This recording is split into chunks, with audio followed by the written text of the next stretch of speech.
Buenas tardes con todos, mi nombre es Rosel Talía, pertenezco a la Universidad Estatal Amazónica, sede Sucumbíos.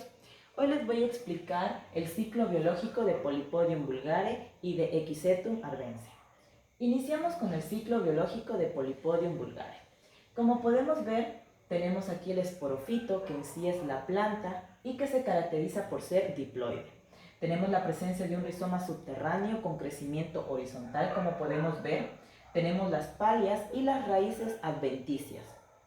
Además, los tallos vegetativos de esta planta son los frondes, que crecen de yemas adventicias.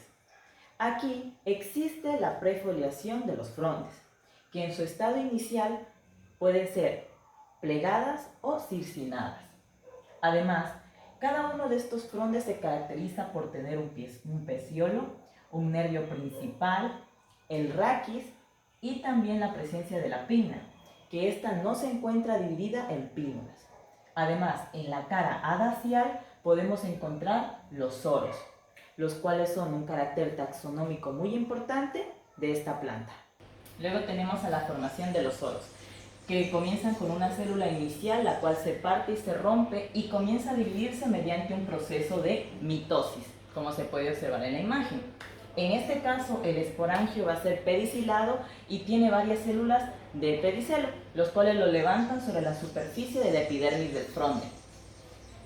Aquí tendremos la presencia en la pared del esporangio, la célula del apispodium y más tarde tendremos a las células de tapete y las formadoras de esporas.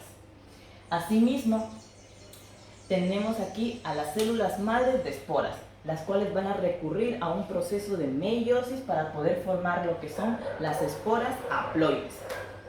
Aquí, donde tenemos dispuestos a los soros, podemos tener o no la presencia de un inducio, y este inducio puede ser abierto o cerrado. Dependiendo la especie, podemos considerar como caracteres taxonómicos a la longitud del pedicelo y también a los sacos esporangiales. Aquí tenemos la presencia del estomio, el anillo mecánico, en sí todo el pedicelo y también la pared del esporangio, donde se forman las esporas a través de las células espermatógenas, las cuales han pasado por un proceso de meiosis para poder formar lo que son las esporas haploides. Estas esporas haploides se catapultean por el anillo mecánico. La producción de estas esporas es sincrónica, como podemos observar. Estas se catapultean en el exterior y después salen del perisporio verrucoso hacia el medio externo. Estas esporas caen sobre la superficie de la tierra, donde comienzan a germinar, es decir, ocurre la germinación de la semilla. Luego se forma el protonema. Este protonema comienza también a germinar y forma directamente el gametofito inicial, el cual se desarrolla en la parte basal de los rizoides. Este gametofito se caracteriza por ser haploide, también por tener una forma corazonada, como podemos ver, y por ser también bisexual. Este gametofito bisexual tiene anteridios y arquegonios dentro del mismo talo. Además, en la parte basal del gametofito, del prótalo, vamos a encontrar lo que son los anteridios y en la parte superior del gametofito encontramos los arquegonios que se encuentran ubicados en sí en las incisiones. En este caso los anteridios no son hipodérmicos y se encuentran pegados a la superficie. El desarrollo aquí del anteridióforo es completamente cerrado, como podemos observar, y estos van a dar origen a un conjunto de 8 células, las cuales van a formar las células centrales, las células parietales y las células prostálicas. En este caso, las células centrales son aquellas que van a formar las células espermatogénicas que van a dar origen a la formación de los espermatozoides, como podemos ver. Esta formación de espermatozoides es completamente sincrónica y también se caracterizan porque los espermatozoides aquí son o bien multiciliados o bien multiflagelados, ya que puede haber de 30 a 1000 cilios aproximadamente, y estos nadan hasta dirigirse al ogonio que se encuentra en la parte superior del gametofito, como podemos ver. En este caso la ósfera es hipodérmica porque las células del canal del vientre se encuentran a la altura del gametofito femenino, pero las células del canal del cuello se encuentran por encima del gametofito. Entonces, aquí los espermatozoides nadan y atraviesan las células del canal del cuello hasta fecundar la ósfera. Como resultado de esta fecundación, se origina un cigoto diploide. Ahora el cigoto se divide mediante un proceso de mitosis hasta formar el embrión joven. Este embrión joven tiene un meristema radical y un meristema apical. El meristema apical es aquel que da origen al tallo y a los frondes, y el meristema radical es el que da origen a las raíces. Luego este embrión constituye el esporofito joven, quien inicialmente depende del esporofito, pero cuando este esporofito joven emerge sobre la superficie del suelo, este ya tiene vida libre y puede realizar la fotosíntesis. Por tanto, el prótalo del gametofito femenino muere, ya que su función fisiológica y biológica ha terminado. Ahora les voy a explicar el ciclo biológico de Equisetum arvense. Este inicia con un esporofito, que es la fase dominante de este equiseto. Tenemos la presencia de rizomas subterráneos con crecimiento horizontal, como podemos observar.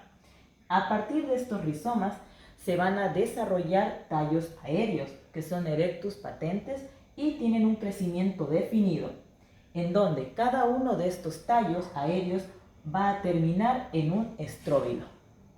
Aquí los estróbilos se caracterizan por tener una forma elíptica generalmente, y las esporofias se encuentran de manera concéntrica a lo largo de todo el estróbilo. Asimismo se encuentran ordenadas una al lado de las otras, dispuestas de forma simétrica cada una. Asimismo tenemos la presencia de un esporofito peltado, el cual se encuentra debajo de un disco plano, un disco peltado, que va a generar diferentes sacos esporangiales. Estos pueden ser entre 5 a 10 sacos esporangiales. Entonces, estos grupos se caracterizan por ser homospóricos, ya que tienen una apertura longitudinal, como podemos observar en cada uno de los sacos esporangiales, pero no poseen un anillo de apertura.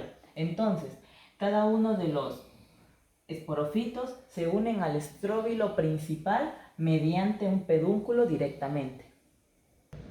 Además, debemos de saber que las hojas aquí son micrófilos porque poseen un solo nervio. Por lo tanto, no son ramificadas y no pueden irrigar a las demás hojas. Asimismo, tanto las hojas y las vainas en un principio son fotosintéticas, pero después se tornan a ocre. Pero esto no significa que éstas hayan muerto, sino más bien que se ha terminado su actividad fotosintética. Pues como sabemos, la principal actividad fotosintética la tiene el tallo. Ahora, a partir de este esporangio pedículo se van a generar lo que son las esporas, que estas se caracterizan por ser homospóricas, es decir, por poseer un solo tipo de osporas. Aquí vamos a tener 4 a 6 apéndices en las letras, los cuales van a cubrir la superficie de la espora, como podemos observar. Cada uno de estos apéndices va a terminar en una espátula, como podemos observar. Y estos van a intervenir en la apertura de los esporangios, así como en la dispersión de las esporas.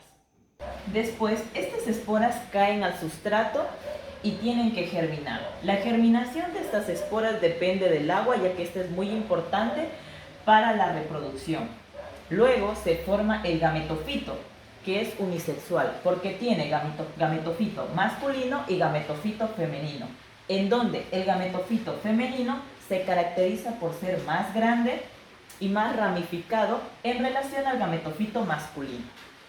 Además, tanto el gametofito femenino como el gametofito masculino son epígeos y fotosintéticos, desarrollan rizoides, y también los anteridios y los arquegonios se forman en la parte superior del gametofito. Además, en el caso de los anteridios, estos son hipodérmicos, pero en el caso de los arquegonios, estos son muy escasos, por tanto, solo la ósfera será hipodérmica. Por otro lado, las células del canal del cuello y las células del canal del vientre se encuentran por encima del tejido epidérmico del gametofito. Asimismo, se van a producir espermatozoides dentro del anteridióforo, el cual se caracteriza por ser hipodérmico. Esta estructura se va a romper y va a liberar a los espermáceos al exterior. Estos espermáceos son multiflagelados, pero dispuestos en el ápice del flagelo. Estos son subapicales los cilios y flagelos que disponen los espermáceos. Por tanto, los espermatozoides van a nadar y se van a dirigir a las células del canal del cuello. Van a atravesar hasta llegar a las células del canal del vientre y de esa manera poder fecundar la ósfera. El resultado de esta fecundación es la formación del cigoto, que como pueden observar es diploide. Este va a tener una primera división que es longitudinal, pero después va a tener múltiples divisiones para lograr formar el embrión. Entonces, tanto el embrión y el cigoto en un principio van a depender del gametofito femenino. Sin embargo, después de que el esporofito joven emerge, el gametofito morirá porque éste ha terminado su función fisiológica y biológica. Por tanto, el esporofito tendrá una vida independiente, en donde tendrá que realizar múltiples divisiones de mitosis para poder llegar a ser un esporofito adulto. Gracias.